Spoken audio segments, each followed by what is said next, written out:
शांति। मधुबन घर में आप सभी कर्नाटक निवासी सभी ब्रह्मा कुमारी टीचर बहनें और सभी ब्रह्मा कुमार एवं ब्रह्मा कुमारी सुदर्शन चक्रधारी ब्राह्मण कुलभूषण भाई बहनों को बहुत बहुत स्वागत है, स्वागत है, स्वागत है। हम सभी बाबा के चुने हुए रतन हैं। बाबा ने हम सबको भिन्न भिन्न स्थानों से चुना है। उन्हीं कल्प पहले वाली आत्माओं को, जो देवी देवता घराने की आत्माएं हैं, सतयुग में आने वाली हैं, हम सभी वो आत्माएं बाबा के वो बच्चे हैं जिनको बाबा ने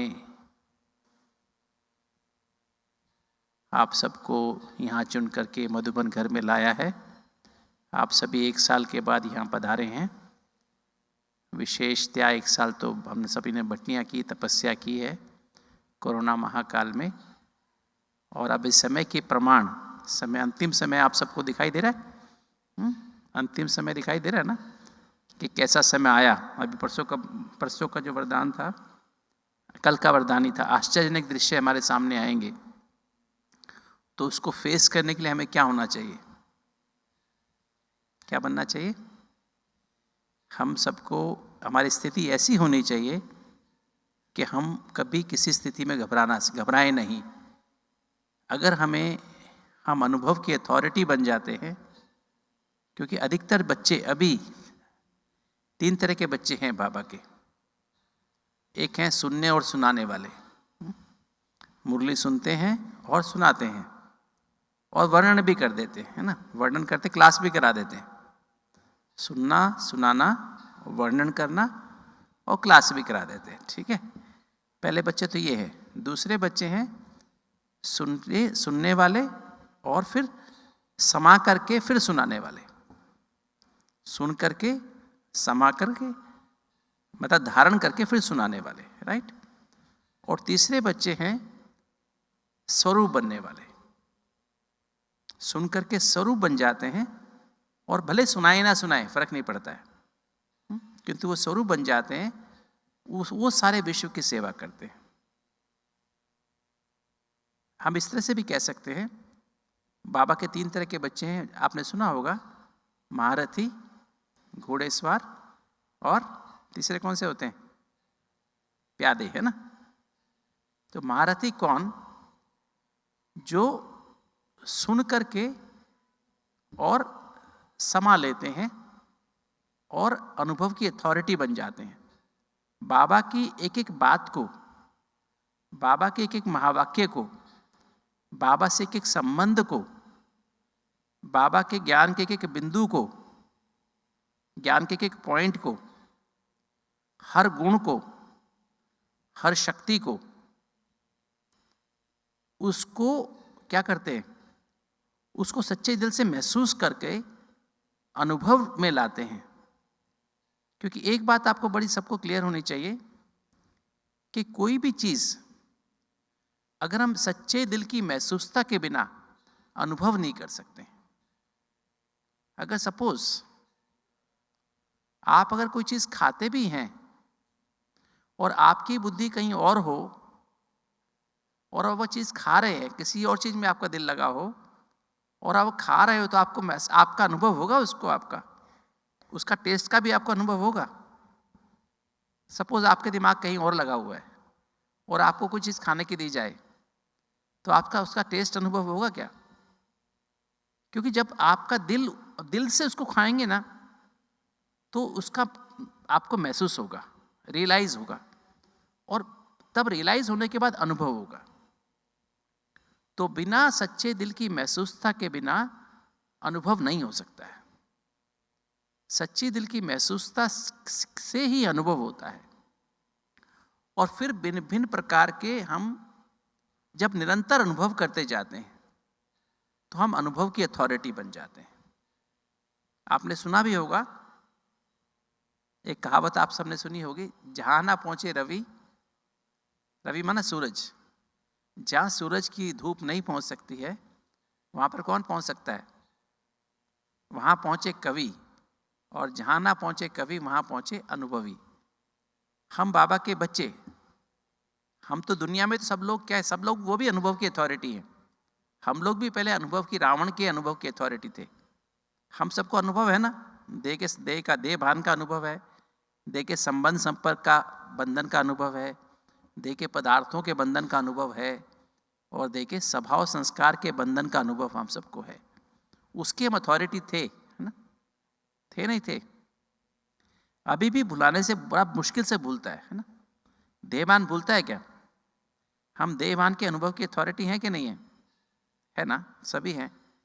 और देह के संबंध संपर्क के अनुभव की अथॉरिटी भी है, देह के पदार्थों के अनुभव की अथॉरिटी भी है, और देह के स्वभाव, काम क्रोध लोभ मोह अहंकार के अनुभव की अथॉरिटी भी हमारे पास है, और देह के संस्कार आलस्य के अनुभव की अथॉरिटी है कि नहीं है? है ना? अलबेलापन, दूसरों के अवगुण देखना, बदला लेने की भावना, शक अनुमान चिंता की अथॉरिटी है कि नहीं? डर की अथॉरिटी है, भय की अथॉरिटी भी बने थे ना हम लोग। और जल्दीबाजी, प्रेशर्स में रहना, ईर्ष्या द्वेष करना, तो ये हम इसकी अथॉरिटी तो पहले थे। अब जो बाबा ने हमें नया ज्ञान दिया है, नई जो हमें समझ दी है, नई समझ, ज्ञान माना क्या? ज्ञान माना समझ। किस चीज की समझ? सत्य की समझ, अंडरस्टैंडिंग ऑफ द ट्रूथ। हमें सत्य समझ आ गया है। अब इसके 7 स्टेप्स हैं। अगर हमको अनुभव की अथॉरिटी बनना है तो इसके 7 स्टेप्स हैं। 7 स्टेप में हम चलेंगे तो हम अनुभव की अथॉरिटी बन जाएंगे। हम अवगुणों की भी अनुभव की अथॉरिटी कैसे बने थे? वो भी 7 स्टेप में ही बने थे, है ना? अभी भी हमको अगर सत्य के अनुभव की अथॉरिटी बनना है, जो बाबा ने हमें ज्ञान दिया है, जो बाबा ने हमको समझ दी है, जो बाबा ने हमको ड्रामा के आदि मध्यंत की समझ दी है, स्वदर्शन चक्र की समझ हमको दी है ना? तो सारे अगर हमें एक एक संबंध की अनुभूति हमें करनी है, उसकी अथॉरिटी बनना है, तो हमको अभी उसी 7 स्टेप से जाना पड़ेगा। तो आज हम इसी बात को गहराई से डिस्कस समझेंगे कि कैसे हम बच्चे, क्योंकि आने वाला समय बहुत ही भयानक है, उसमें हम सबको अकेले ही फेस करना होगा। जैसे अभी कोरोना महाकाल में देखा, कोरोना की काल में आपने देखा कि किसी कोरोना हुआ तो कितने रिलेटिव अलाउड थे साथ में? कितने संबंधी अलाउड थे? कितने संबंधी अलाउड थे एक पेशेंट के साथ? एक तो अलाउड था, नहीं था? एक अलाउड था? नहीं था ना? एक भी अलाउड नहीं था ना? डॉक्टर भी पास नहीं आते थे, है ना?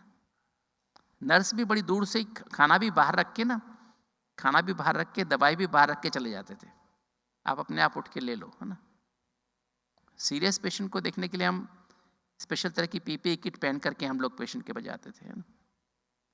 मास्क लगा के और पूरी किट पहन के, सिर पे कैप लगा के, हाथों में ग्लव्स पहन के, डबल मास्क लगा के जाते थे। डॉक्टर्स भी पेशेंट के पास जाने से डरते थे, नर्सिस भी जाने से डरते थे, है ना? तो आने वाला जो महाकाल है, अभी आने वाला जो समय है, उसमें हम सबको अकेले को, सिर्फ अकेले को फेस करना है। जो भी होगा, चाहे हमारे साथ, चाहे शरीर में कर्म भोग आएंगे, चाहे परिस्थितियां आएंगी, चाहे प्रकृति के 5 तत्व अटैक करेंगे, या कोई बीमारियां आएंगी, हर एक को अपने आप अकेले फेस करना है। ना आपके संबंधी काम आएंगे, ना साथी काम आएंगे, ना पैसा काम आएगा, ना स्टेटस काम आएगा, ठीक है? कुछ भी काम नहीं आएगा। सिर्फ आप, हमारा पुण्य का खाता, या हमने अब तक जो भी कमाई की है, जो भी अनुभव प्राप्त किया है, वही हमारे काम आने वाला है। अब समय बिल्कुल सामने आ चुका है। अभी हमने 1 साल जो देखा है, और आने वाली समस्याएं जो आप देख रहे हैं समाज में, दिन प्रतिदिन जो भी न्यूज़ सुनते हैं आपको अवेयरनेस तो मिलती है ना, भले आप न्यूज़ ना सुनो, फिर भी समाज में आपको पता तो लग ही जाता है समाज में क्या हो रहा है, दुनिया में क्या हो रहा है। अब आने वाला समय इतना भयानक होगा, बाबा ने कहा है कि आप उसके बारे में सोच भी नहीं सकते हो क्या क्या होने वाला है। जो आपके स्वप्न में भी नहीं हो, ख्याल में भी नहीं होगा, वो सब होने वाला है। तो इसलिए अब समय है हमको अचानक, भूतकाल और एवरेडी। एवरेडी माना संपन्न और संपूर्ण। बहुत काल का अभ्यास हमें चाहिए संपन्न और संपूर्ण बनने का। तब हम संपन्न और संपूर्ण होंगे तो अचानक के पेपर में पास होंगे, है ना। तो अचानक का पेपर कभी भी आएगा और उसका समय सिर्फ 1 ही सेकंड होगा। 3 घंटा नहीं होगा, आधा घंटा नहीं होगा, 1 मिनट भी नहीं होगा, सिर्फ 1 सेकंड होगा, है ना। तो पेपर का क्वेश्चन भी हमको पता है, किंतु हमको तैयारी ऐसी करनी है और इसकी रोज रोज रिहर्सल करनी है। जैसे हम हॉस्पिटल में भी क्या करते हैं, अचानक जब इमरजेंसीज आती हैं उसके लिए हम डॉक्टर्स, पूरी डॉक्टर्स की टीम, हम मॉक ड्रिल करते हैं। पेशेंट नहीं आए होते उस समय, हम लोग एक 3-4 मोबाइल, 3-4 पीछे से क्या बोलते हैं वो एम्बुलेंस, एक के पीछे एक आती हैं, उसमें आर्टिफिशियल पेशेंट्स होते हैं, मतलब बीमार नहीं होते रिस्ट्रिक्टली वो। तो हम उनको, और डॉक्टर्स की टीम होती है, एक के बाद एक एम्बुलेंस आती है और पेशेंट को लेकर के जल्दी से इमरजेंसी वार्ड में लेके जाना, ट्रायज करना, दूसरे वार्ड में भेजना, सब कुछ करना, वो ड्रिल करते हैं, है ना। ऐसे आर्मी भी ड्रिल करती है, नेवी भी ड्रिल करती है, एयरफोर्स भी ड्रिल करती है। तो हम ब्राह्मण, हम रूहानी सेनानी हैं, तो हम भी रूहानी बाबा की सेना के कमांडर्स हैं और हमको भी ना खुद, बस टीचर बहनों को खुद तो वो ड्रिल करनी ही है, किंतु अपने स्टूडेंट्स को भी वो ड्रिल करानी है। कि अचानक की ड्रिल, है ना, हम सबको करने की प्रैक्टिस होनी चाहिए। अचानक से शरीर से न्यारा होना, अचानक ऐसी महामारी आने पर अपने आप को कैसे बचाना, कैसे अपने सुरक्षा कवच को, अपने आभा मंडल को इतना स्ट्रांग बना देना, और डायरेक्ट एक लाइन, हॉटलाइन, सूक्ष्म वतन में बाप दादा के साथ, परम धाम में शिव बाबा के साथ स्थापित कर लेना। कैचिंग पावर और टचिंग पावर के आधार पर जीवन को आगे चलाना। कहीं और से हमें पालना ना मिले, किंतु सूक्ष्म वतन और परम धाम से हमें पालना मिले। तो इसके लिए आज हम उसी बात को थोड़ा गहराई समझ लेते हैं कि आने वाला समय की हम तैयारी कैसे करें, अनुभव की अथॉरिटी कैसे बने। तो जैसे मैं बात कर रहा था, सबसे पहले हमको क्या करना है, पहला स्टेप जो है, क्योंकि योग, राजयोग क्या है, मेडिटेशन क्या है, योग या मेडिटेशन, योग का मतलब है कनेक्शन। कनेक्शन किस चीज से, कनेक्शन विद द ट्रूथ, सत्य से जुड़ना। सत्य क्या है, सत्य की 2 परिभाषा हैं या 2 क्वालिफिकेशंस हैं। पहला है सत्य एटर्नल होता है। सत्य eternal means beyond birth and death होता है। सत्य का कभी जन्म नहीं होता, कभी मरण नहीं होता, सदा ही होता है, अविनाशी होता है। पहली क्वालिटी ये है। दूसरी क्वालिटी वो अनचेंजेबल होता है, वो कभी परिवर्तन नहीं होता है। तो परमात्मा ने आकर के, परम सत्य परमात्मा ने आकर के हमको 4 सत्य बताए, और उन 4 सत्यों में रमण करना ही राजयोग है, राजयोग मेडिटेशन है। और उस जो सत्य हैं उनको हमें पहले तो बहुत गहराई से समझ लेना है। Understanding of the truth, truth को बहुत अच्छे से जान लेना गहराई से। और दूसरी बात जो है, तो हमने 4 सत्य कौन कौन से हैं। पहला सत्य है मैं आत्मा हूँ, मैं एक मैं स्थूल देह नहीं, इस स्थूल देह को चलाने वाली अति सूक्ष्म चैतन्य ज्योति बिंदु आत्मा हूँ। और मैं जो आत्मा हूँ वो 7 चैतन्य आत्मिक ऊर्जाओं का पुंज हूँ, 7 चैतन्य आत्मिक ऊर्जाओं का एक पॉइंट सोर्स ऑफ एनर्जी हूँ। जिस 7 एनर्जी से, 7 आत्मिक ऊर्जाओं से मैं आत्मा अपनी बुद्धि, 3 सूक्ष्म शक्तियों बुद्धि मन संस्कार को चलाती हूँ, और मस्तिष्क की 100 अरब कोशिकाओं को चलाती हूँ। 5 कर्मेंद्रियाँ, आँख नाक कान मुख, और आँख नाक कान मुख और त्वचा, पूरी स्किन, सारी बॉडी पे जो स्किन है, और एक बाहर स्किन, एक अंदर भी स्किन है, मुंह के अंदर, सांस की नाली के अंदर, पेट की नाली के अंदर, और खून की नालियों के अंदर। वो पूरी अंदर की एक स्किन है जो सेंस करती है, रिसेप्टर है, वो रिसीव करती है, सेंस करती है, और शरीर की 8 अंगों को चलाती है। तो मैं ये चलते फिरते हमको ये अवेयरनेस रहनी चाहिए। तो पहला स्टेप है अंडरस्टैंडिंग ऑफ द ट्रूथ। दूसरा स्टेप है awareness of the truth, awareness. तो पहला हमें जानना है कि मैं कौन हूं, मैं एक आत्मा हूं, मैं ऊर्जा हूं, ये मैटर है। और दूसरा जो सत्य है, मैं परमात्मा की संतान हूँ। परमात्मा कौन है? वो 7 चैतन्य आत्मिक ऊर्जाओं का पावर हाउस है, सागर है, ओशियन है, और उसकी मैं संतान हूँ। तीसरा जो ट्रुथ है वो संबंध अर्थात ABCD में कहता हूँ, आत्मा, बाबा, कनेक्शन, संबंध। मुझ आत्मा के सर्व संबंध उसके साथ है। और D फॉर ड्रामा, संसार रूपी नाटक है। इस नाटक में हम सब आत्मा एक्टर्स हैं, और हर आत्मा अपने इस जन्म और पिछले जन्मों के कर्मों के हिसाब किताब के अनुसार अभी तक उसने 100% पार्ट एक्यूरेट प्ले किया है, अभी कर रही है और भविष्य में भी करती रहेगी। परमात्मा इस सृष्टि रूपी ड्रामा का क्रिएटर है, डायरेक्टर है, प्रिंसिपल एक्टर है और सुप्रीम जस्टिस भी है, और हर आत्मा को उसके इस जन्म और पिछले जन्मों के कर्मों के हिसाब किताब के अनुसार अभी तक 100% एक्यूरेट डायरेक्शन दी है, दे रहे हैं और भविष्य में देते रहेंगे।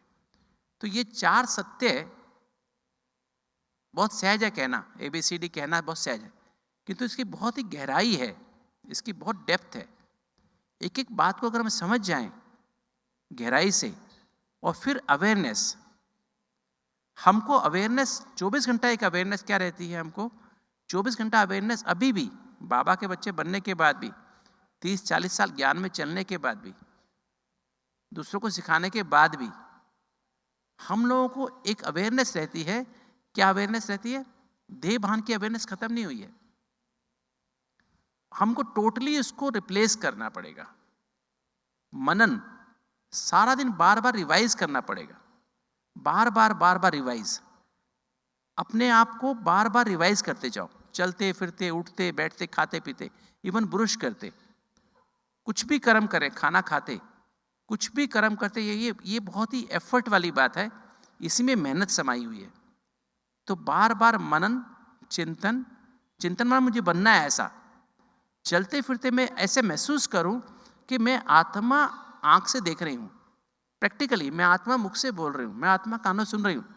कहना आसान है, किंतु इसको कंटिन्यूअस अवेयरनेस में रहना।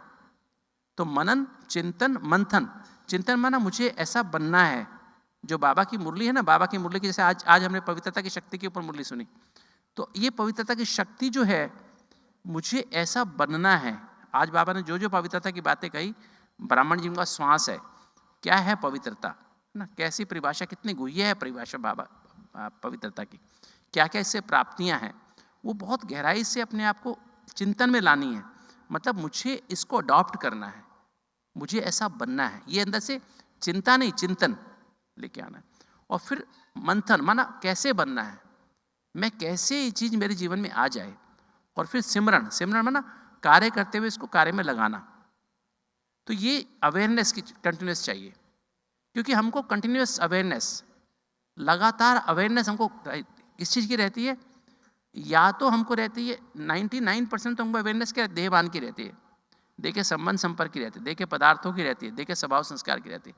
कभी हम खाना नहीं भूलते हैं, कभी हम पानी पीना नहीं भूलते हैं, कितना भी बिजी हो, कभी सांस लेना नहीं भूलते हैं, किंतु हम ये भूल जाते हैं मैं आत्मा हूँ। थोड़ी देर में एक्शन कॉन्शियस, कर्म कॉन्शियस हो जाते हैं, थोड़ी देर में हम सेवा कॉन्शियस हो जाते हैं, थोड़ी देर में कुछ ना कुछ हमारी कॉन्शियसनेस बदल जाती है।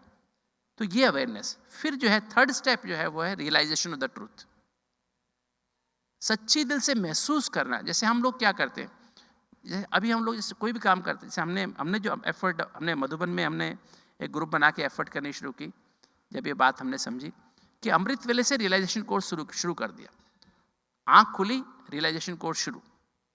रियलाइजेशन कोर्स में ना उठते ही महसूस करो कि मैं आत्मा ये यहाँ हूँ, मैं देह से अलग हूँ, मैं आत्मा एनर्जी हूँ, ये देह अलग है, इतना। और मैं जो आत्मा हूँ अजर अमर अविनाशी हूँ।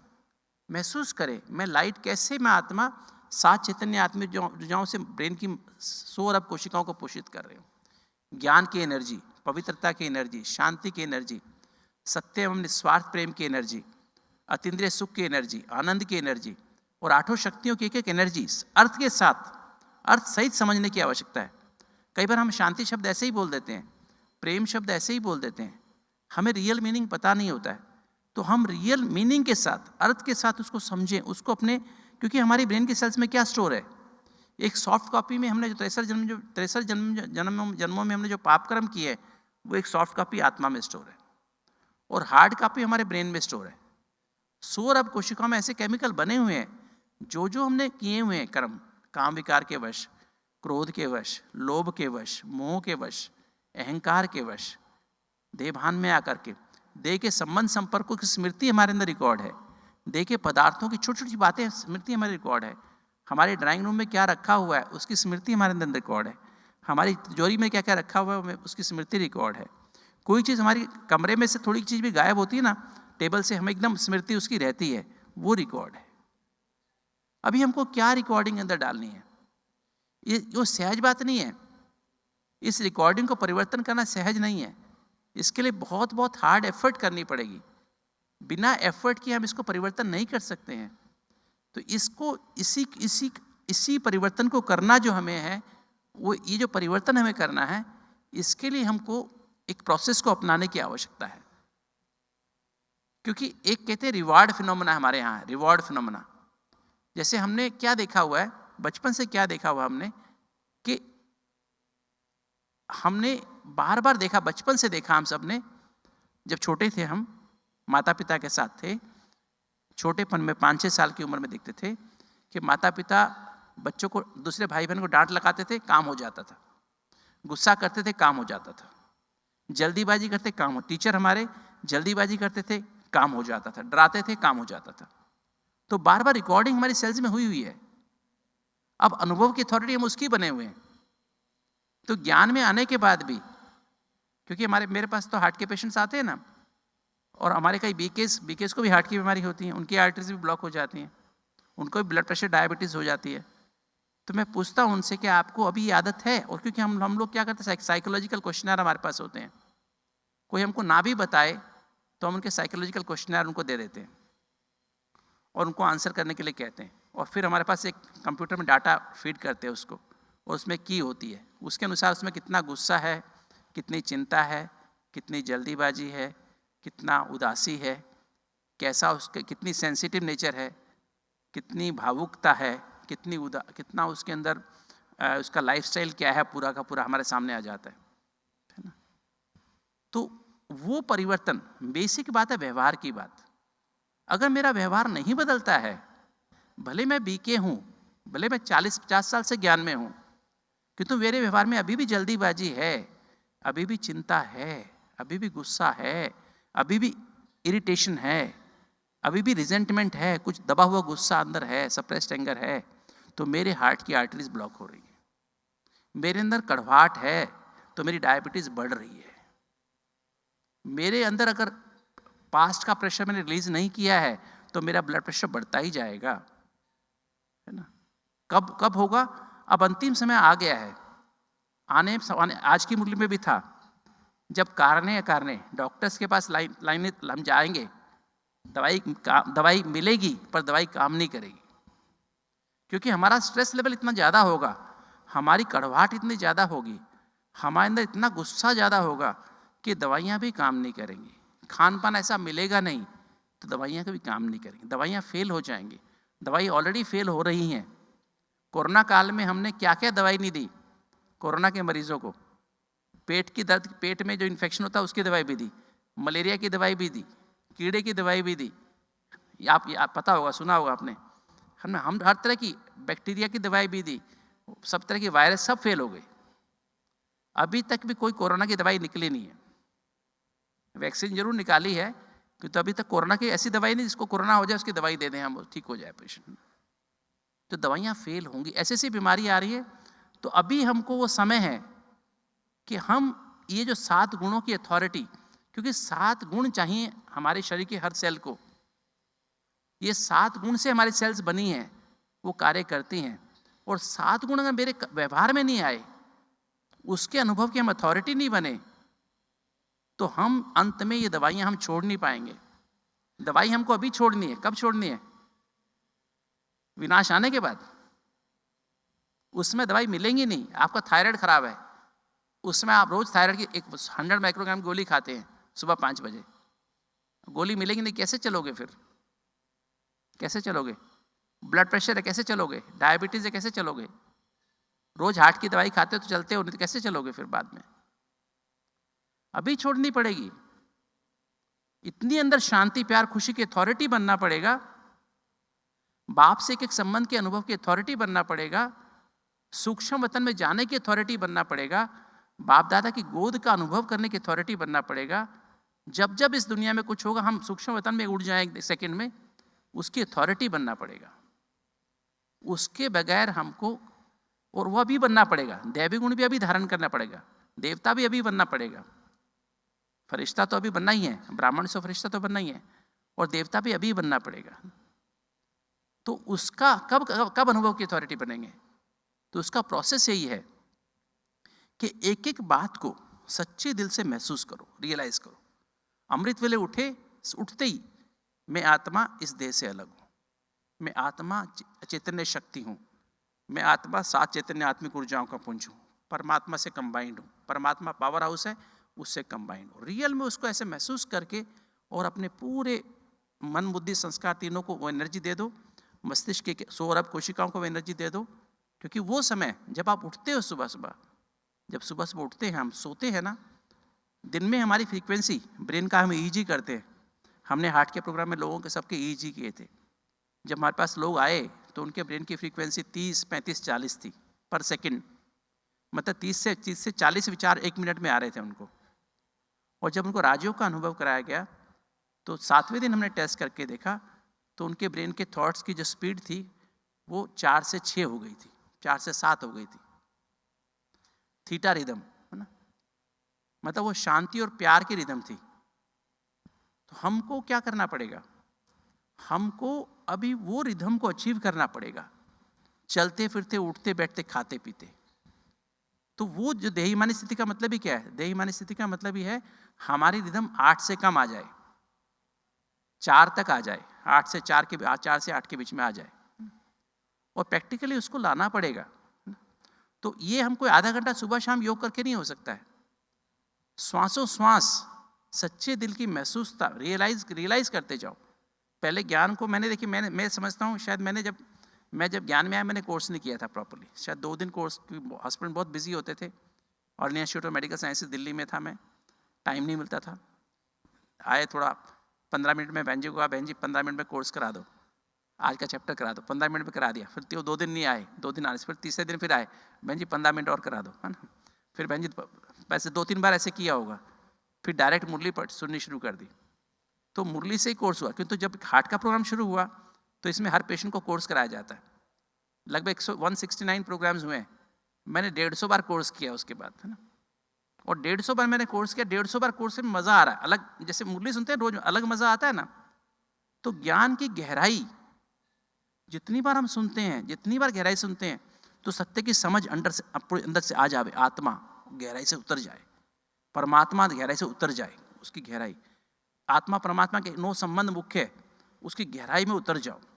पहले समझ लो और ड्रामा की गहराई में उतर जाओ। फिर उसकी अवेयरनेस 24 घंटा रखो, चलते फिरते, उठते बैठते। सहज नहीं है। देखिए, जब भी आपको पता है, जब पहले, आज का तो वो रंगाई ऐसे नहीं करते हैं, कपड़े की जब रंगाई करते हैं ना, पहले ब्लीचिंग पाउडर में डालते हैं 6-7 घंटा पानी में कपड़े को ब्लीच करने के लिए। उसके बाद उसको ओवरनाइट 12 घंटा उसको रंग में डाल के रखते हैं। फिर 4 घंटा कपड़े को उबालते हैं। उसके बाद उबालने के बाद 4 घंटा सुखाते हैं। उसके बाद उसको प्रेस करते हैं, फिर उसको पहनते, उसको पहनने लायक होता है। तो मैंने यही प्रिंसिपल हमको यहाँ भी अपनाना चाहिए। कम से कम 4 घंटा तो हम, कम से कम 4 से 8 घंटा उसको पहले ब्लीचिंग पाउडर में डाल दें, है ना। ब्लीचिंग पाउडर माना योग, पावरफुल योग में उसको ब्लीच करते जाओ, है ना। या ज्ञान चिता पे उसको लगातार ज्ञान का मनन चिंतन मंथन करते जाओ। ब्लीच कर दो बिल्कुल टोटल, अज्ञान से ज्ञान का रंग लगा दो, ज्ञान ब्लीच कर दो, बिल्कुल सफेद कर दो पवित्रता की धारणा के द्वारा। फिर उसके बाद उसको क्या करो, फिर 12 घंटा कम से कम उसमें डाल दो, रंग में डाल दो, माना ज्ञान का मनन चिंतन मंथन सिमरन करते जाओ। अवेयरनेस सारा दिन, सुबह से लेकर रात तक मनन चिंतन मंथन सिमरन चलता रहे। फिर उसके बाद रियलाइज करो, महसूस करो, एक एक बात को महसूस करो, ज्ञान पवित्रता को, ज्ञान के एक एक बिंदु को। आत्मा परमात्मा, आत्मा परमात्मा कौन है? आज 3 दिन के पहले मुरली में था, परमात्मा क्या है, कैसा है, उसको कोई विरला ही जानता है। बाबा के बच्चों में से भी कोई विरला ही जानता है बाबा कौन है, कैसा है। बाबा वैद्यनाथ है, बाबा धन्वंतरी है ना, बाबा सुप्रीम सर्जन है ना, बाबा सबसे बड़ा वैज्ञानिक भी है, बाबा सबसे बड़ा हर चीज जो भी चीज लेना चाहो सबसे बड़ा चीज वो टीचर है, सबसे परम सतगुरु है। कोई भी संबंध लेना चाहो तो उसकी गहराई में जाने की आवश्यकता है। तो बाबा से मुख्य 9 संबंध, माता का संबंध, क्योंकि हर संबंध की जब मैंने पहले कहा सच्ची दिल की महसूसता के बिना अनुभव नहीं होता है। और फिर बार बार निरंतर बाप के जो बाबा ने एक एक बात सिखाई है हमको, उस बात को ज्ञान का एक एक बिंदु, अगर आज की मुरली हम लें तो कितने ज्ञान के बिंदु हैं बाबा की मुरली में, एक एक लाइन को मैंने तो समझा है।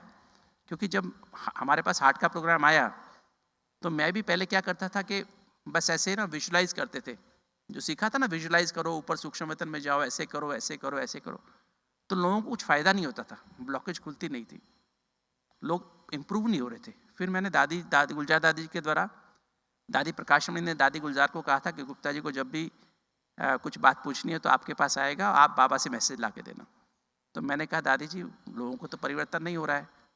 तो बाबा ने कहा बच्चे उनको उनका व्यवहार बदलना चाहिए, उसको बीमारी गलत व्यवहार से आई है, उनके व्यवहार में शांति प्यार खुशी की अनुभव होनी चाहिए, उनको उसको एक एक चीज़ को महसूस करना चाहिए और आपको महसूस कराना चाहिए। उनको महसूस करके जब अनुभव होगा, अनुभव की अथॉरिटी बनेंगे तो उनके ब्लॉकेज खुलेंगे, उनके अंदर परिवर्तन आना चाहिए, उनका व्यवहार परिवर्तन होना चाहिए।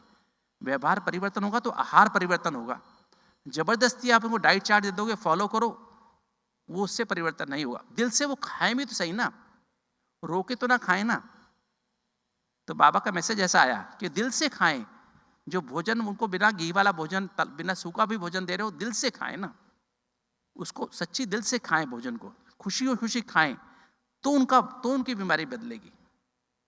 सैर भी करें तो दिल से बाबा की याद में करें, मेडिटेटिव वॉक करें, बातें करते हुए वॉक ना करें, बाबा की याद के अलावा कोई और तरह से बात ना करें। उनके जीवन में सुबह से रात तक वो व्यवहार परिवर्तन करना पड़ेगा, तब उनको इवन सपने में भी वही व्यवहार उनका आना चाहिए, तब उनकी ब्लॉकेज निकलेंगे। तो फिर इस पे बहुत अटेंशन दिया गया, इसलिए घंटे घंटे याद का चार्ट बनाया गया, सोने के पहले वेंटिलेशन का चार्ट बनाया गया, लेटर लिखने का बाबा को, लेटर को डेली सुबह से लेकर रात तक, मन की आपके मन में कैसे कैसे विचार आए सुबह से लेकर रात तक चेक करो, कोई मन में की टेंशन है उसको चेक करो, शरीर में बीमारी की कोई टेंशन है लिखो बाबा को, बाबा मेरे को डर लगता है, मेरी आर्टरीज ब्लॉक है, मेरी शुगर ऊपर नीचे हो रही है, बाबा मेरे घुटने खराब हो गए, बाबा मेरी कमर में प्रॉब्लम है। जो भी छोटी बात लिखो बाबा को, परिवार में टेंशन लिखो बाबा को, धंधा ऊपर नीचे हो रहा है उसकी टेंशन लिखो बाबा को, 4 लेवल पे अपनी सारी टेंशन बाबा को लिखो, फिर घंटे घंटे याद का चार्ट भरो, फिर पूरी मुरली पढ़ो, फिर याद करके सो। तो इस तरह से पूरा मतलब जो मैं आपको बता रहा हूं, अनुभव की अथॉरिटी बने बगैर, ये अनुभव की, मैं प्रैक्टिकली बातें बता रहा हूं कि पूरी और एक एक संबंध की अनुभूति कराओ। माँ का संबंध से क्या मिलता है, क्योंकि हर संबंध की, बाप से एक एक संबंध की अनुभूति अलग है, प्राप्ति अलग है, तृप्ति अलग है। और जब तक तृप्ति नहीं होती है, प्राप्ति और तृप्ति नहीं होती है, तब तक हमारे अंदर शक्ति नहीं आती है। और बिना शक्ति के, 2 शक्ति हमको चाहिए अगर हम परिवर्तन करना चाहते हैं। वो 2 शक्ति कौन सी हैं? एक है ब्रेक मारने की शक्ति, ब्रेक लगाने की शक्ति, और दूसरा मोड़ने की शक्ति।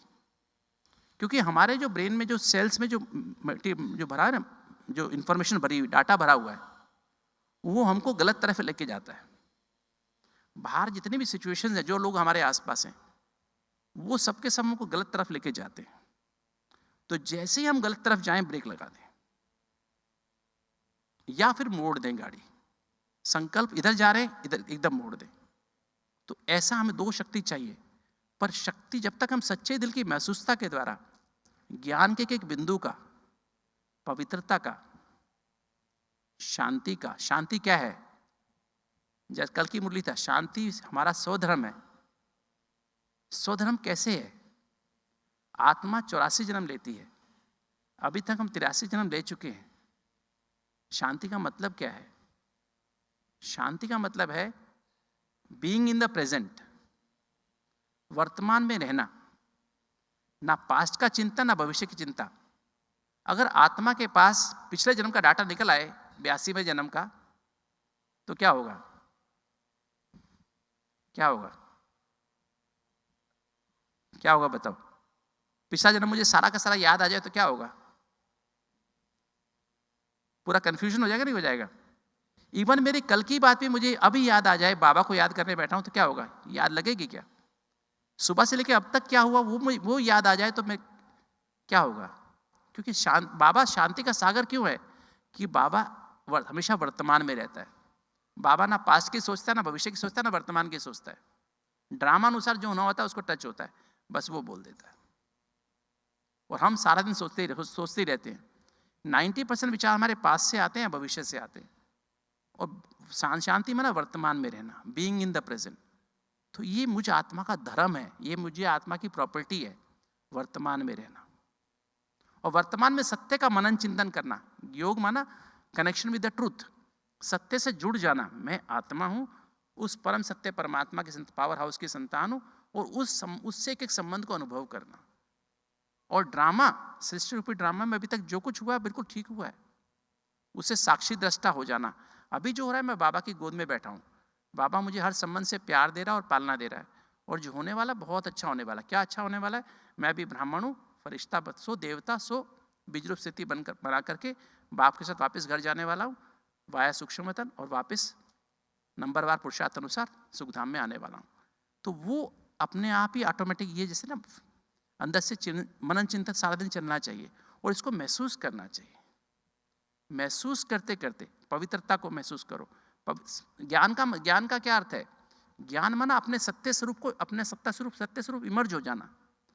ज्ञान स्वरूप स्थिति का मतलब क्या है? अपने सत्य स्वरूप को इमर्ज कर लो। अनादि ज्योति बिंदु स्वरूप हमारा इमर्ज हो जाए, हमारा आदि देवता स्वरूप इमर्ज हो जाए। ये है ज्ञान स्वरूप स्थिति, कि मुझे निरंतर अपने परम धाम का स्वरूप याद आता रहे और स्मृति इमर्ज हो जाए, इमर्ज रूप में मेरे अंदर रहे, और अपना सत्युग का स्वरूप सर्वगुण संपन्न, 16 कला संपूर्ण, संपूर्ण निर्विकारी, मर्यादा पुरुषोत्तम, अहिंसा परमोधर्म, अर्थ सहित इमर्ज रहे मेरी बुद्धि में। सामने नहीं, मेरी बुद्धि में इमर्ज रहे, मेरे अंदर इमर्ज रहे, एक एक गुण मेरे अंदर इमर्ज रहे। 16 कला संपूर्ण स्टेज माना 100%, हर गुण में 100% स्टेज मेरे अंदर इमर्ज रहे। जब कोई गुण भी 100% हो जाता है तो कला के माफिक हो जाता है। 16 कलाएं नहीं होती हैं, हर गुण 36 के 36 गुण 100% हो जाए, संपूर्ण निर्विकारी, देहभान का अंश भी ना हो, मर्यादा पुरुषोत्तम, एक एक कर्मेंद्री मेरी कमल पुष्प के न्यारी प्यारी बन जाए, और अहिंसा परमोधर्म, ना काम का अंश रहे, लाइट का ताज मुझे महसूस होता रहे, और क्रोध लोभ मोह अहंकार का भी उसका अंश भी ना रहे, तो विश्व कल्याण की जिम्मेवारी का ताज मुझे महसूस होता रहे। तो मुझे ये अगर स्थिति महसूस हो रही है तो मेरा अभी ज्ञान स्वरूप स्थिति है। पवित्र स्वरूप स्थिति क्या है? कि मुझे अपनी अनादि और आदि देवता स्वरूप स्थिति अनुभव हो रही है, कि तो आपकी भी अगर अनुभव होनी शुरू हो गई, आपकी भी अनुभव होनी शुरू हो गई, मुझे अपने घर में मेरे पिताजी की, माताजी की, भाई की, बहन की स्थिति भी ऐसी महसूस होनी शुरू हो गई, अपने बॉस की भी, अपने नीचे काम करने वाली चपरासी और बाई की भी स्थिति मुझे ऐसी महसूस होनी शुरू हो गई, उसका अनादि ज्योति बिंदु स्वरूप महसूस हो रहा है और आदि देवता स्वरूप महसूस हो रहा है, तो अभी ये पवित्र स्वरूप स्थिति है। मतलब अपना सत्य स्वरूप अनुभव होते रहना और दूसरे का सत्य स्वरूप भी अनुभव होते रहना, ये मेरी पवित्र स्वरूप स्थिति है। तो ये महसूस सच्चे दिल से महसूस जितना करते जाएं, बार बार करेंगे सबको। मैंने इसको भी किया, बहन जी को भी किया, वो भाई को भी किया, माता जी को भी किया, अपने दोस्त को भी किया, अपने हॉस्पिटल में काम करने वाले सिक्योरिटी वाले आदमी को भी किया, पेशेंट को भी किया। अब बार बार करते करते मेरे अनुभव की अथॉरिटी बनता जा रहा हूं, अनुभव की अथॉरिटी बनता जा रहा हूं। किस चीज की? पवित्रता की शक्ति के अनुभव की अथॉरिटी बनता जा रहा हूं। तो ऐसे बार बार सबके साथ मैंने किया, पवित्रता की शक्ति के अनुभव की अथॉरिटी बनता जा रहा हूं। तो इस तरह बार बार जब इस तरह से, फिर शांति माना बीइंग इन द प्रेजेंट, वर्तमान में। इसने जो भी किया, भाई ने जो कुछ किया, दादियों में हमने देखा कुछ बात हो भी गई, किसी भी भाई से बहन से मिल रहे कि तू वर्तमान में है, पीछे इसने क्या किया कोई मतलब नहीं है। बाबा के साथ अव्यक्त बाप दादा को देखा, इसने क्या किया, इस भाई या बहन ने क्या किया, बाबा को इससे मतलब नहीं है। वर्तमान में दृष्टि दे रहे हैं, बहुत बहुत मीठी दृष्टि दे रहे हैं। उसके पास से मतलब नहीं, उसके भविष्य से मतलब नहीं है, वर्तमान में टिके हुए हैं। देखा ना बाप दादा को, देखा ना हमने सबने? आपने देखा बाप दादा को? नहीं देखा है। बाबा दादियों से मिले हैं ना सभी, तो दादियाँ कैसे हमको प्यार करती थी? वर्तमान में। शांति माना वर्तमान में, इसके अनुभव की अथॉरिटी, वर्तमान में टिकने के अनुभव की अथॉरिटी। किसी के पास को नहीं देखना है, किसी के भविष्य को नहीं देखना, वर्तमान को देखना। ये है शांति। क्योंकि 90% थॉट्स कट गए ना, क्योंकि पास से और भविष्य से 90% आ रहे थे, 10% ही बचा ना, एबीसी बचा ना, खाली आत्मा, बाबा और संबंध, बस। और कुछ बचा ही नहीं। और फिर प्यार, सत्य एवं निस्वार्थ प्यार, वो क्या है? सत्य एवं निस्वार्थ प्यार माना accepting people as they are. कोई व्यक्ति कैसा भी है उसको वैसा एक्सेप्ट कर लेना, चाहे आतंकवादी भी है, चोर डाकू भी है, मुझे गाली देने वाला भी है, रोज मुझे मेरी इंसल्ट करने वाला भी है, उसको आत्मा के रूप में स्वीकार कर लेना। Accepting people as they are, है ना? परमात्मा का प्यार की डेफिनेशन क्या है? Unconditional, dignified, respectful acceptance and care for each and every human being on the planet. विश्व में हर आत्मा को उसके हर रोल के साथ, चाहे कैसा भी रोल हो, दिल से, सम्मान से, बिना किसी शर्त के स्वीकार करना और उसकी पूरी दिल से सत्य के साथ पालना करना, इसको बोलते हैं सत्य एवं निस्वार्थ प्यार। हमारे हार्ट की आर्टरीज इसलिए ब्लॉक होती हैं क्योंकि हम जजमेंटल बन जाते हैं। अगर हम ऐसा प्यार, ऐसा बेशुमार प्यार, विश्व में हर आत्मा के प्रति प्यार, ऐसे प्यार की हमें अथॉरिटी, उसको महसूस करो दिल से, सबके साथ, गाली देने वाले के साथ भी, इंसल्ट करने के साथ भी, महिमा करने वाले के साथ भी। जब ऐसा प्यार हम स्वीकार करें, महसूस करेंगे, तो हम सत्य और निस्वार्थ प्रेम के अनुभव की अथॉरिटी बन जाएंगे। ऐसा प्यार हमारी हार्ट की ब्लॉकेज खोल देगा। जब ऐसे प्यार के हम अनुभव की अथॉरिटी बन जाएंगे तो क्या होगा? हमें 4 एनओसी मिल गए, हम ज्ञान स्वरूप बन गए, तो स्व से संतुष्टता का सर्टिफिकेट मिल गया, पवित्रता हमने अडॉप्ट कर ली, दूसरे के सत्य स्वरूप को देखना अनुभव कर लिया, शुरू कर दिया, लगाव, झुकाव, प्रभाव, टकराव खत्म हो गया, क्या, क्यों, कैसे खत्म हो गया, निराकारी माना हम, ब्रह्मचारी माना हम बाबा के साथ, शिव बाबा से कंबाइंड रहने लगे, और ब्रह्मा बाबा को एक्यूरेट फॉलो करने लगे, ब्रह्मचारी बन गए। तो शिव बाबा हमसे संतुष्ट हो गया, मतलब बाप हमसे संतुष्ट हो गया।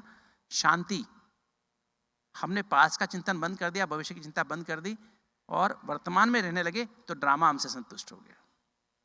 सबको स्वीकार कर लिया, तो हमारा परिवार हमसे संतुष्ट हो गया। 4 एनओसी मिल गए, अब हमारी मन बुद्धि शुद्ध हो गई। मन बुद्धि शुद्ध हुई, अब ये मन बुद्धि से हम सूक्ष्म वतन माना क्या? ये सूक्ष्म शरीर माना क्या? सूक्ष्म शरीर माना पवित्र बुद्धि और पवित्र मन, और उसमें भी पवित्र मन। दिव्य बुद्धि तो बाबा हमको गिफ्ट में देता है, ब्राह्मण जीवन की गिफ्ट ही दिव्य बुद्धि है, वो तो बाबा ने हमको दी। दिव्य बुद्धि माना जिस बुद्धि में ज्ञान भरा हुआ है, उस बुद्धि को यूज करके मैंने मन के हर विचार में डाल दी, हर भावना में डाल दी, हर मेरी वृत्ति उसके अनुसार मैंने बना दी, हर स्मृति उसके अनुसार बना दी, अपने बिलीफ सिस्टम उसके अनुसार बना दिए। तो मेरी क्या बन गई? मेरी टीम, मेरा मन क्या हो गया? शुद्ध हो गया, पवित्र हो गया, सात चैतन्य ये आत्मिक ऊर्जाओं से भर गया, ज्ञान से, पवित्रता, शांति और प्रेम से भर गया। तो ये सूक्ष्म शरीर है। बेसिकली मन, पॉजिटिव मन ही सूक्ष्म शरीर है। जिस मन में ज्ञान भरा हुआ, मन मना भव, जिस ज्ञान के हर विचार में मन ज्ञान भरा हुआ है, पवित्रता भरी हुई है, शांति भरी हुई है, सत्य एवं निस्वार्थ प्रेम भरा हुआ है, तो ये मन रूपी सूक्ष्म शरीर, मतलब मेरे को क्या जाना है? जाना मेरा बुद्धि से, मुझे सूक्ष्म वतन जाना है। कि तो मन अगर स्थिर नहीं होगा तो मन जाने नहीं देगा। तो मन को स्थिर करके बुद्धि रूपी लेंस क्लीन कर लिया, उसमें बाबा को बिठा लिया, हर संबंध की अनुभूति बाबा से कर ली, बुद्धि रूपी लेंस क्लीन हो गया और मन रूपी हाथ स्थिर हो गया। तो अब मैं सूक्ष्म वतन माना शिव बाबा का दिल तख्त, शिव बाबा का दिल तख्त। ब्रह्मा बाबा वो पहला बच्चा था जिसने शिव बाबा का आज्ञाकारी, वफादार, ईमानदार, फरमानबरदार सपूत बच्चा बन करके अपनी बुद्धि, मन, संस्कार को संपूर्ण पावन सत्व प्रधान बनाया, कर्मातीत बनाया 63 जन्म के विकर्मों को भस्म करके, और वो बुद्धिमन संस्कार रूपी सूक्ष्म शरीर के साथ, सूक्ष्म मतलब माना शिव बाबा के दिल तक पे जाके बैठ गया। और क्योंकि ब्रह्मा बाबा का दिल तक एकदम दिल सच्ची और साफ थी, शिव बाबा उसके दिल में आके बैठ गया। तो क्या बन गया? बाप दादा। अब मुझे अगर सूक्ष्म वतन का अनुभव करना है, बाप दादा की गोद का अनुभव करना है, तो मुझे ब्रह्मा को फॉलो करना पड़ेगा। हर संकल्प बोल कर्म में श्वासों श्वास ब्रह्मा बाबा को फॉलो, शिव बाबा से कंबाइंड होकर के ब्रह्मा बाबा को फॉलो करना पड़ेगा। ब्रह्मा बाबा को फॉलो मैं तभी कर सकता हूं जब निरंतर शिव बाबा से कंबाइंड हूं। अगर मैं शिव बाबा से कंबाइंड नहीं हूं तो ब्रह्मा बाबा को फॉलो नहीं कर सकता, है ना। बिना शिव बाबा से कंबाइंड रहे ब्रह्मा बाबा को फॉलो करने की ताकत चाहिए ना, वो बिना शिव बाबा से कंबाइंड रहे नहीं हो सकती है। तब मैं ब्रह्मा बाबा को फॉलो करता हूं, क्योंकि ब्रह्मा बाबा वो नंबर 1 है जिसने अपने सामने बिना किसी एग्जाम्पल के वो नंबर 1 बन गया, बाबा के दिल तख्त पे जाके बैठ गया। बाबा के दिल में जाके, कहते ना शिव बाबा के दिल में कौन? बच्चे, और बच्चे के दिल में कौन? शिव बाबा, है ना। तो बाबा ब्रह्मा बाबा वो पहला बच्चा था जो शिव बाबा, उसने प्रैक्टिकल एग्जाम्पल शिव बाबा के दिल में जाके बैठ गया और शिव बाबा उसके दिल में आके बैठ गया। तो वो है सूक्ष्म वतन। तो हमको भी, क्योंकि माँ, जैसे माँ होती है ना, माँ के दिल में बच्चे का, जब बच्चा पैदा हुआ तो वो सीन भी होता है। जब वो छोटा सा था, पैरों से चलता था तो भी महसूस होता था। जब वो चलने लगा, वो मुकुट लगा के पैरों में पाजेब पहन के घूमता है ना, बच्चे को बनाते ना, वो क्या बनाते हैं, वो घुंघरू पहना देते बच्चे को। बच्चा चलता है तो घुंघरू बजते हैं ना, और यहाँ पे मुकुट लगा देते, वो मोर पंख लगा देते। हर माँ अपने बच्चे को छोटे पे लगा देती है ना, तो कृष्ण जैसा रूप होता है ना। तो माँ शिव बाबा के दिल में हमारा पिछले जन्म का, पिछले कल्प का ब्राह्मण, संपूर्ण ब्राह्मण स्वरूप भी है, फरिश्ता स्वरूप भी है, और इस जन्म का देवता, इस कल्प का देवता स्वरूप भी है। तो बाबा के पास तीनों स्वरूप हैं। तो बाबा हमको अपने तीनों स्वरूप दिखाता है। जब बाबा के पास जाते हैं ना सूक्ष्म वतन में, जब सूक्ष्म वतन में जब बाबा के पास हम पहुंचते हैं, तो जब बाबा के साथ जाके मिलते हैं ना, ऐसा फील होता है कि बाबा से हमने पाना था सो पा लिया। ये जो फीलिंग है, ये है पाना था सो पाले की जो फीलिंग है, अतीन्द्रिय सुख की फीलिंग है। इसमें संपूर्ण संतोष, सर्व प्राप्ति का अनुभव होता है, और संपूर्ण मतलब हमें अतीन्द्रिय सुख की अनुभूति होती है, संतुष्टता की अनुभूति होती है। और ये जो अनुभूति है, इच्छा मात्र में अविद्या की स्थिति की अनुभूति कराती है। और इससे जब इच्छा मात्र में स्थिति आती है, तो हम बाबा के प्यार में लवलीन होते हैं, आनंद की स्थिति का अनुभव होता है। तो ये स्थिति जो है, ये जो अतीन्द्रिय सुख और आनंद की स्थिति का अनुभव की अथॉरिटी बनना है। किंतु वही बच्चा बन सकता है जो सपूत है, आज्ञाकारी, वफादार है, ईमानदार है, फरमानबरदार है। अर्थ से उसकी महसूसता आनी चाहिए। और जब हम बाबा के साथ उस आनंद की स्थिति में रहते हैं, तो सत्य को परखने की शक्ति जागृत हो जाती है, विवेक जागृत हो जाता है, यथार्थ निर्णय करने की शक्ति जागृत हो जाती है। 1 सेकंड में निर्णय कर सकते हैं, विस्तार को सार में लाने की शक्ति जागृत है। देह और देह की दुनिया से मन बुद्धि को समेट के, बिंदी आत्मा बन के, मन बुद्धि को शुद्ध बना के, और सूक्ष्म शरीर के साथ शिव बाबा की, बाप दादा की गोद, सार रूपी गोद में हम टिक जाते हैं, और उससे हमारा उरियान बाबा से करते हैं। और फिर वहां से भी मन बुद्धि को समेट के बिंदी आत्मा बन के परमधाम घर में बिंदी बाप से कंबाइंड हो जाते हैं। और जब बाबा से करंट आने लगती है, सहन करने की शक्ति आ जाती है, समाने की शक्ति आती है, सामना करने की शक्ति आती है, सहयोग करने की शक्ति आती है। तो ऐसे एक एक गुण का, एक एक शक्ति का अनुभव की अथॉरिटी जो बन जाएंगे, बाबा से एक एक संबंध के अनुभव की अथॉरिटी बन जाएंगे। माँ का संबंध, बाप का संबंध, टीचर का संबंध, है ना। हमारे पास जो 69 से लेके 2017 तक की मुरलियाँ चली हैं, उसके एक एक मुरली के उसका हम ध्यान से अध्ययन करेंगे, एक एक लाइन का अनुभव करेंगे। तो हमारा जितना कोर्स है, साकार मुरलियाँ जो हम सुनते हैं, चलो ज़्यादा नहीं करो, साकार डेली साकार मुरली, डेली की साकार मुरली और अव्यक्त मुरली, एक हफ्ते की अव्यक्त मुरली, पूरे हफ्ते के लिए उसका मनन चिंतन करते रहें, और डेली की साकार मुरली का मनन चिंतन करते रहें, तो भी हम अनुभव की अथॉरिटी बन जाएंगे। तो इसके ऊपर बहुत बहुत हमें अटेंशन करने की आवश्यकता है। अगर हम ऐसे बन जाते हैं, तो हमारे अंदर किसी बात का, हम सत्यता, पवित्रता, निर्भयता, अंतर्मुक्ता, बेहद की वैराग्य वृत्ति, अनासक्त वृत्ति, उपराम वृत्ति, एकांतवासी, तब हमें एकांतवासी स्थिति का अनुभव होने लगेगा। तब एक के अंत में खोए रहा करेंगे, तब एकाग्रता आएगी, तब इकोनॉमी आएगी, तब वैसे इकोनॉमी आएगी, तब एकमत बनेंगे, तब एकता आएगी, तब एक रस स्थिति होगी। और जब एक रस स्थिति होगी तो हमारे अंदर दैवी गुण आने शुरू हो जाएंगे, सरलता, नम्रता, उदारता, मधुरता, धैर्यता, गंभीरता। तो देवता के संस्कार हमारे अंदर आने शुरू हो जाएंगे। तो इस तरह से हम करते करते दैवी गुणों के हम अथॉरिटी बनते जाएंगे, और इस तरह से हम धीरे धीरे इस जन्म में रहते रहते संपूर्ण ब्राह्मण स्वरूप, सो फरिश्ता स्वरूप, सो देवता स्वरूप, और फिर जब देवता स्वरूप बन जाएंगे फिर हम ऑटोमेटिकली बीज स्वरूप स्थिति की हमारी स्थिति बन जाएगी। तब बाप के साथ वापस हम घर जाएंगे साथी बन करके, और फिर वापस सतयुग में बाबा के साथ वापस आएंगे। ओम